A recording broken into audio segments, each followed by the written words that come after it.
Japan has just sent a signal that global silver markets cannot ignore anymore. This signal did not arrive as a press conference or dramatic government announcement. Instead, it appeared through a combination of industrial behavior, import patterns, and policy alignment. Japan is one of the world's most advanced industrial economies with deep technological integration. Its demand for silver is tied directly to manufacturing, electronics, energy, and precision engineering sectors. When Japan's behavior around silver changes, it usually reflects real supply constraints. In recent months, Japan's industrial sector has shown increased sensitivity to silver availability. Manufacturers are adjusting procurement strategies rather than assuming stable supply conditions. This adjustment is subtle but visible in trade data and corporate sourcing patterns. Japan relies heavily on imported silver to support its industrial production base. Unlike commodity exporting nations, Japan must secure silver through global supply chains. Any disruption or tightening in those chains has immediate downstream consequences. Recent data indicates that Japanese firms are extending contracts and securing longer delivery windows. Such behavior typically emerges when buyers anticipate future supply stress. At the same time, Japan's policymakers are emphasizing supply chain resilience across strategic materials. Silver is increasingly classified alongside other critical industrial inputs. This classification reflects silver's role in advanced manufacturing and energy transition technologies. Solar panels, semiconductors, and high-efficiency electronics depend heavily on silver components. Japan's economy is deeply embedded in these industries. Therefore, even modest changes in silver availability carry disproportionate importance. Japan's signal is not about speculation or price forecasting. It is about operational continuity and industrial risk management. When firms begin prioritizing security of supply over cost optimization, markets take notice. That shift often precedes broader recognition of supply tightness. Another important factor is Japan's position within global trade networks. Japan sits at the intersection of Asian manufacturing and global export markets. It sources materials globally and exports finished goods worldwide. Any inefficiency in input sourcing affects international production schedules. This makes Japan an early indicator of structural stress in commodity markets. Recent silver price behavior aligns with this interpretation. Silver has been trading near historically significant levels around $65 per ounce. These levels increase sensitivity across industrial demand chains.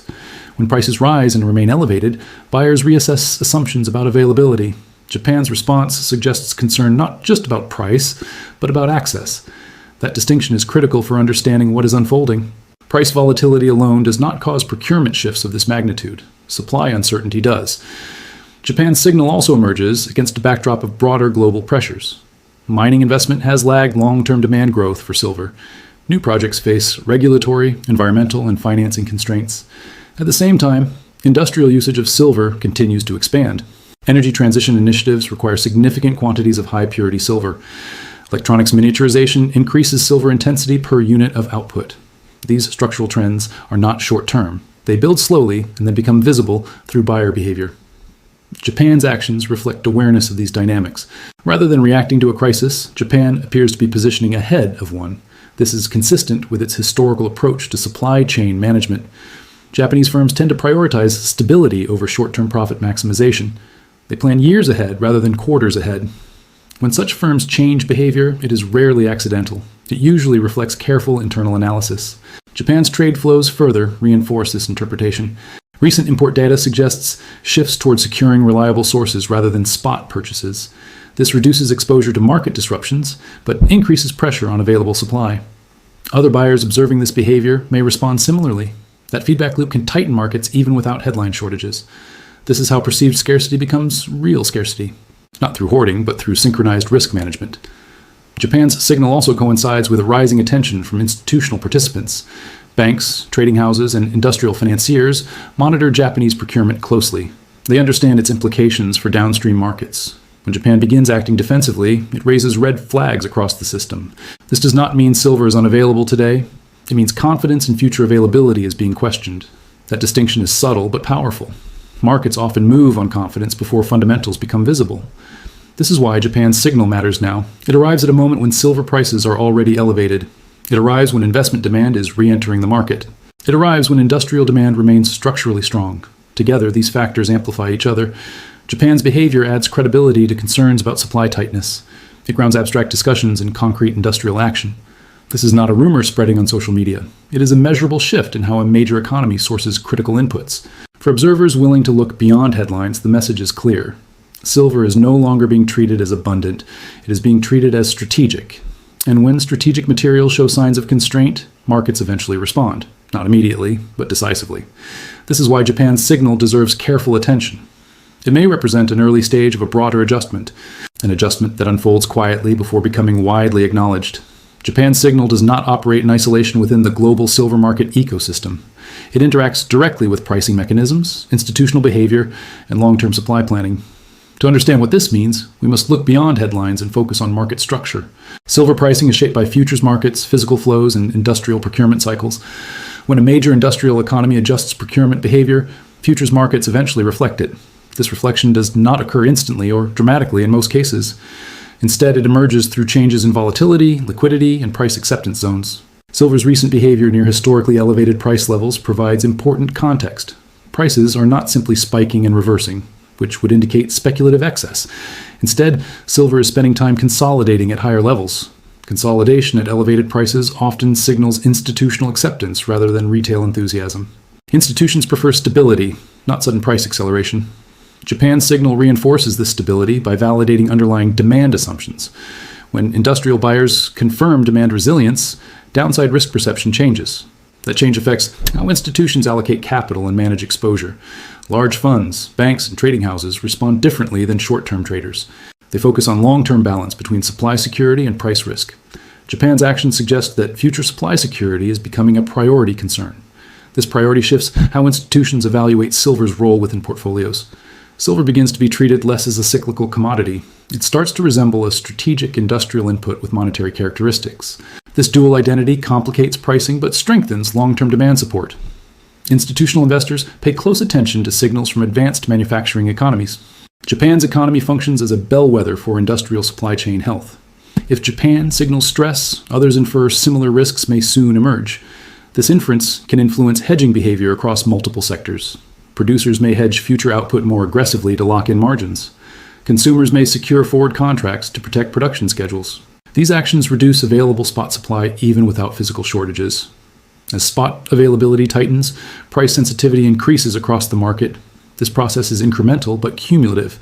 Japan's signal accelerates this process by adding credibility.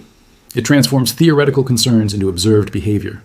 Another layer involves currency dynamics and financing conditions. Japan operates within a complex currency environment influenced by global interest rates. Yen weakness has increased the cost of imported commodities in local terms. This creates additional incentive to manage exposure proactively. Silver procurement decisions therefore reflect both physical and financial considerations. When procurement shifts are motivated by currency risk, they tend to persist longer. This persistence adds durability to demand adjustments. Japan's signal also intersects with global supply constraints.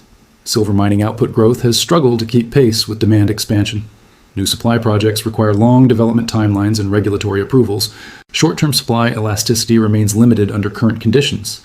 This means demand signals can influence prices more strongly than usual. Japan's behavior, therefore, carries disproportionate market impact. Another important factor is inventory management across global supply chains. Manufacturers increasingly operate with lean inventories to reduce carrying costs. Lean inventory systems amplify sensitivity to supply disruptions. When supply risk perception increases, inventory strategies shift quickly. Japan's industrial sector appears to be adjusting inventory assumptions. This adjustment is subtle but observable through procurement timing. Longer lead times and secured volumes indicate precautionary behavior. Precautionary behavior often spreads across interconnected industries. Suppliers respond by reallocating volumes to stable buyers. This can disadvantage spot buyers and smaller participants. Over time, this creates a tiered market structure. Japan's position as a reliable long-term buyer strengthens its access. However, this same behavior tightens availability elsewhere. This tightening feeds back into price dynamics. Institutional traders observe these shifts through flow data and order patterns. They adjust models accordingly, reinforcing market trends. This feedback loop does not require conspiracy or manipulation. It arises naturally from rational risk management. Japan's signal thus acts as a catalyst rather than a cause. It accelerates processes already underway within the silver market. Another dimension involves policy communication and strategic materials frameworks. Japan has increasingly emphasized economic security in policy discussions. Strategic materials are now viewed through a national resilience lens. Silver's inclusion within this category elevates its importance. Policy framing influences corporate behavior without direct mandates. Firms align with policy priorities to reduce regulatory and operational risk. This alignment further supports proactive procurement strategies. Japan's approach reflects coordination rather than coercion. This coordination enhances the signal's credibility. Markets trust signals backed by policy alignment and industrial action. Speculative narratives tend to fade when confronted with real behavior. Japan's signal is grounded in observable actions, not statements. This makes it particularly influential for institutional decision-making. Global markets respond more strongly to actions than to rhetoric. As these dynamics unfold, silver's market structure adapts. Liquidity migrates toward longer-dated contracts and secure supply arrangements. Short-term volatility may increase, but underlying support strengthens. This environment favors strategic allocation rather than tactical trading. Investors reassess silver's role within diversified portfolios. They consider not only price appreciation, but supply risk hedging. Japan's signal supports this reassessment by highlighting real-world constraints. Over time, these shifts can redefine equilibrium pricing. Equilibrium does not mean higher prices every day. It means a new reference range becomes acceptable. Silver's current consolidation suggests such a transition may be forming. Japan's signal adds weight to this interpretation. It suggests that elevated prices are not purely speculative. They reflect changing perceptions of availability and importance. This distinction matters greatly for long-term outlooks. Markets that reprice due to structural shifts behave differently. They tend to exhibit persistence rather than volatility spikes. Japan's behavior aligns with this pattern. It signals adjustment, not alarm. And adjustments often precede lasting change. This is why Japan's signal deserves sustained attention. It is part of a broader realignment within global commodity markets. A realignment driven by industrial demand, policy priorities, and supply limitations. Silver sits at the intersection of these forces. Japan's actions bring that intersection into clearer focus. If this breakdown helped you understand what Japan's signal actually means, consider liking the video. It helps this analysis reach people who want clarity instead of speculation. If you follow silver, commodities, or global macro shifts, subscribe to stay updated. This channel focuses on real signals, institutional behavior, and structural changes, not noise, not rumors. Let me know in the comments what you think Japan's move really indicates. Do you see this as a temporary supply concern or a longer-term structural shift? I read the comments and used them to guide future videos.